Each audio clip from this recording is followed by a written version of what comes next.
ओह God, यहाँ तो पूरा श्रिंक भरा पड़ा है गंदे बर्तनों से। सब बर्तन जूठे पड़े हैं। अब मैं खाना कैसे बनाऊं?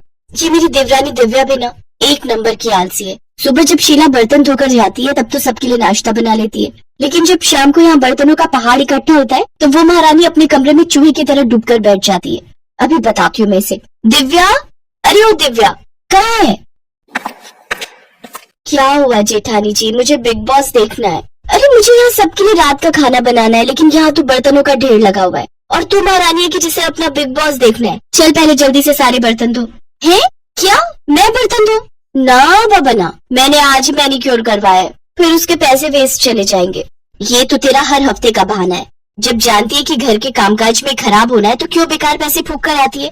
चल अब बर्तन धो, मुझे खाना बनाने में देर हो रही है। एक बार कह दिया ना नहीं धोऊंगी, आप धो लो, मैं खाना बना लेती हूँ।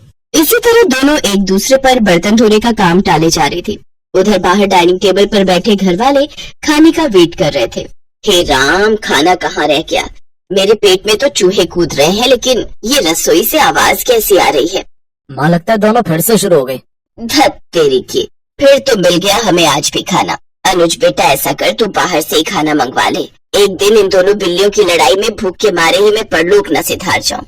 हाँ भी ऑर्डर कर देता हूँ माँ, वैसे भी हमारे पास और चारा भी क्या है।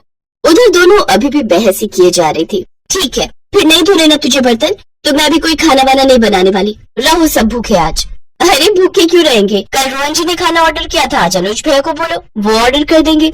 दोनों ही बोलने बाहर आती है कि तभी अनुज कहता है, कर दिया ऑर्डर। हम जानते हैं तुमसे खाना नहीं बनेगा। तुम दोनों से मिलकर खाना और बर्तन धोने तक का काम भी नहीं होता क्या? मुझे तो आप कुछ ना ही बोलो जेठ जी तो बेहतर रहेगा। मैंने सुबह का खाना और दोपहर का खाना बनाकर अपना काम पूरा कर लिया था। सिर्फ रोटियां सेकने को दोपहर का खाना बनाना नहीं कहते। हाँ, अब जो भी हो, काम तो हुआ था ना। बस करो, दोनों रिकॉर्डर की तरह शुरू होती हो तो बजती ही रहती हो। कुछ देर बाद डिलीवरी बॉय खाना ले आता है। सब चुपचाप उस खाने को खा लेते हैं। अगली रात दोनों में फिर से रात की रसोई का संग्राम छिड़ जाता है। तभी पड़ोस की कमला आंटी वहाँ आती है। ये ले रश्मि, आज अपनी बेटी के यहाँ गई थी। उसके बेटे का मुंडन था ना, तो वही भंडारा था। सोचा तुम्हारे लिए प्रसाद लेती चलूं। लो, तुम सब भी खा लेना। अरे वाह, फिर तो आज रात की रसोई बनानी नहीं पड़ेगी और ना वो बर्तन धोने पड़ेंगे। रश्मि ये देखकर खुश हो जाती है। फिर दोनों देवरानी जेठानी बर्तन ना धोने पड़े इसलिए एक बड़े से भगोने में आलू की सब्जी डाल देती है। एक कटोरे में हलवा और बड़ी सी परात में पूरियां परोस देती है। फिर सबको उसी में एक साथ खाने को कहती है। तुम पागल हो गई हो क्या? सब इसमें एक साथ कैसे खाएंगे? चल तो दिव्या, जरा इन्हें खाकर तो दिखा। दोनों पूड़ियां तोड़कर सब्जी में डुबोती है, खाने लगती है। उन्हें ऐसा करते देख सबको उन पर गुस्सा तो आ रहा था, लेकिन वो खाने के अलावा उनके पास और कोई चारा नहीं था। वो रात तो जैसे तैसे कट गई, लेकिन अगली शाम फिर वही कहानी छिड़ गई। देख, कल तो कमला आंटी भंडारा दे गई थी, लेकिन आज तो तुझे बर्तन धोने ही पड़ेंगे। क्या दीदी, मैं बहुत थक गई हूँ, आज रहने देते हैं। मैं उनसे कहकर बाहर से ही खाना मंगवा लेती हूँ। ये सुनकर रोहन गुस्से में आ जाता है। चुप रहो, अपना मुंह बंद रखना। आज हम दोनों में से कोई भी बाहर का खाना ऑर्डर नहीं करेगा। जाओ दोनों रसोई में और खाना बना कर लाओ। दोनों डर के मारे किचन में चली जाती है। क्या करे दीदी, अब तो रात की रसोई करनी पड़ेगी। अच्छा एक काम करते हैं, आप ही बर्तन धो लो तो मैं सबके लिए पुलाव बना दूंगी। हा, आई बड़ी बर्तन धो दो, खुद धो ले समझी। और रही उन लोगों के बाहर का खाना ना खाने की बात, तो कोई बात नहीं, हम उन्हें बाहर का खाना मंगवाने के लिए नहीं कहेंगे और ना ही हम खुद घर पर बनाएंगे। मैं कुछ समझी नहीं, अभी बताती हूँ। रश्मि डब्बे समेत नमकीन, मुरमुरा और बिस्कुट लेकर घर वालों के सामने रख देती है। ये रहा आप लोगों का आज का खाना। इन दोनों का बस चलेगा ना तो हमें रोज मंदिर के बाहर लंगर में बैठकर ही रात का खाना खाना पड़ेगा। इनके रहते तो हमें रात की रसोई नसीब ही नहीं होगी। बस बस बहुत हुआ, आज तो हम जैसे तैसे ये खा लेते हैं, लेकिन अगर कल से खाना नहीं मिला तो फिर तुम लोगों की खैर नहीं।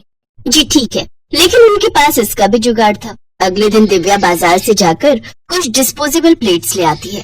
यार दिव्या, खाना तो डिस्पोजेबल में खा लेंगे, लेकिन खाना बनाने के लिए तो वो बर्तन धोने ही होंगे ना। कुकर, कढ़ाई, ये सब तो चाहिए ही ना। फिकर नॉट, ये देखो 2 मिनट में बनने वाली मैगी, अब हम सब यही बनाएंगे। दोनों फिर से काम चोरी दिखाती हैं और नूडल्स बनाकर डिस्पोजेबल में डालकर दे देती हैं। ये देख तीनों अपना माथा पकड़कर बैठ जाते हैं। लेकिन अगले दिन सास ने दोनों बहुओं को सबक सिखाने का फैसला किया। अगली शाम रसोई से बर्तन धोने की आवाज आती है। दीदी, अभी तो हम रसोई में गए भी नहीं, फिर ये बर्तन धोने की आवाज कहाँ से आ रही है? चलो देखते हैं। दोनों अंदर जाकर देखती हैं तो अनुज बर्तन मांज रहा होता है, रोहन धो रहा होता है और बूढ़ी सास पार्वती खाना बनाने लगती है। ये देख उन दोनों को बड़ी शर्मिंदगी होती है। ये आप सब क्या कर रहे हैं? बहू, अब तुम दोनों से तो ना बर्तन धुलते हैं ना खाना बनता है, तो हमने सोचा हम खुद ही ये काम कर लेते हैं ताकि हमें रात की रसोई खाना तो नसीब हो। तुम दोनों जाओ और आराम करो। नहीं माँ जी, हमें माफ कर दीजिए, हमारे रहते आपको ये सब काम करना पड़ रहा है। हाँ माँ जी, हमसे भूल हो गई, हमें अपनी गलती का एहसास हो चुका है। अब से आपको कभी शिकायत का मौका नहीं देंगे। हमारे रहते हमारे पतियों को जूठे बर्तन और माँ जी आपको खाना बनाना पड़ रहा है। नहीं नहीं नहीं, आप सब बाहर जाइए, हम 1 घंटे में खाना बनाकर लाते हैं। अच्छा ठीक है, तुम कहती हो तो रहने देते हैं। चलो बेटा। माँ और बेटे बाहर आकर खूब हंसते हैं और एक दूसरे को आंख मारकर कहते हैं, मिशन सक्सेसफुल।